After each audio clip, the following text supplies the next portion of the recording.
Hello friends, तो आज अपन करने वाले हैं क्लास 10th का जो छठा चैप्टर है 6.1 उसकी कंप्लीट करेंगे।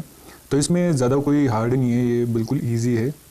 तो जैसे जैसे मैं यहाँ पर कर रहा हूँ आप अपने बुक में भर लेना।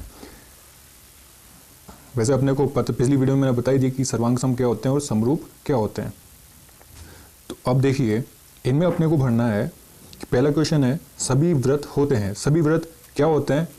तो देखो कोई भी व्रत होता है, कोई भी व्रत जो होता है वो क्या होता है, एक दूसरे का समरूप होता है, केवल सर्वांग सम नहीं होता। सर्वांग सम कैसे नहीं होता? क्योंकि जैसे एक व्रत छोटा है और एक व्रत बड़ा है तो इसकी त्रिज्या अलग है और इसकी त्रिज्या अलग है, लेकिन रूप में तो एक जैसे ही होते हैं ना। तो दोनों व्रत क्या होते हैं, एक दूसरे के समरूप होते हैं। तो पहले का आंसर आ जाएगा क्या, समरूप। ठीक है। इसके बाद दूसरा क्वेश्चन है सभी वर्ग होते हैं। सभी वर्ग भी क्या होते हैं, वर्ग का भी वही है बिल्कुल। ठीक है, व्रत छोटा और बड़ा भी हो सकता है, तो ये दोनों सर्वांग सम तो नहीं हो सकते, लेकिन वर्ग समरूप जरूर हो सकते हैं, क्योंकि वर्ग की सभी भुजाएं क्या होती है, बराबर होती है, इसलिए वर्ग भी क्या होते हैं, समरूप होते हैं। अगला क्वेश्चन है तीसरा, सभी त्रिभुज समरूप होते हैं। तो ऐसा कौन सा त्रिभुज है जो समरूप होते हैं? तो ध्यान दीजिए दोस्तों, जो समबाहु त्रिभुज होता है, मतलब जिसकी तीनों भुजाएं एक ही होती है, बराबर होती है, वो होता है समबाहु त्रिभुज। और ऐसा समबाहु त्रिभुज क्या होता है, समरूप होता है। चौथा क्वेश्चन है भुजाओं की समान संख्या वाले दो बहुभुज समरूप होते हैं। मतलब दो बहुभुज समरूप कब होंगे, उनकी कंडीशन है ये कि उनके संगत कोण क्या हो। संगत कोण तो क्या हो, बराबर हो।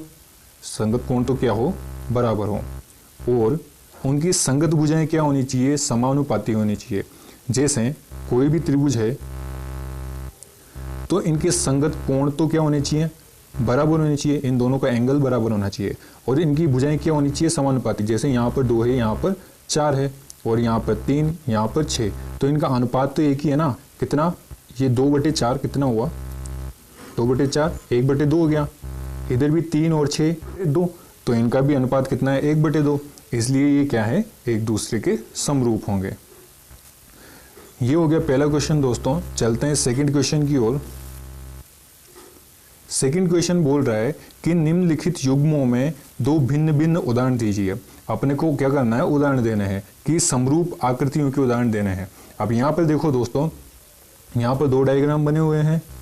ठीक है, ये दोनों क्या है, एक दूसरे के समरूप हैं। अब कैसे समरूप हैं वो देखो। समरूपता के नियम में अपन ने अभी ऊपर क्या किया, 2 चीजें पढ़ी।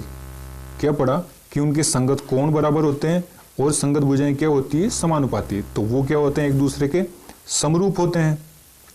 तो इनके संगत, पहली चीज चेक करो कि इनके संगत कोण बराबर है क्या, कि हाँ है, इनके 60 है, इधर भी 60 है, और सारे कोण क्या है, 60-60 के। तो इनके संगत कोण तो बराबर है। ठीक है, और क्या संगत भुजाएं भी समानुपाती है क्या, इधर 1 और 2, 1/2, इधर भी कितना, 1/2, और इधर भी 1/2।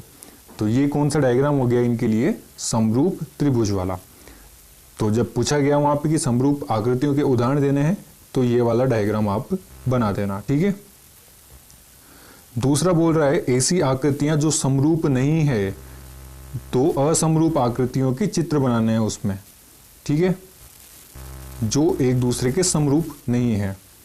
अब देखो यहाँ पर ये क्या है, एक समलंब चतुर्भुज, और ये क्या है, वर्ग। ये दोनों क्या है, एक दूसरे के समरूप नहीं है, दिख भी नहीं रहे, है ना। वर्ग अलग होता है और समलंब चतुर्भुज अलग होता है। ऐसे ही एक और डायग्राम, यहाँ पर त्रिभुज है और इधर क्या है, समांतर चतुर्भुज। ये दोनों भी क्या नहीं है, एक दूसरे के समरूप नहीं है। तो ये हो गए 2 उदाहरण। चलते हैं अगले क्वेश्चन की ओर। तीसरे क्वेश्चन में बोला गया है कि बताइए निम्नलिखित चतुर्भुज समरूप है या नहीं है।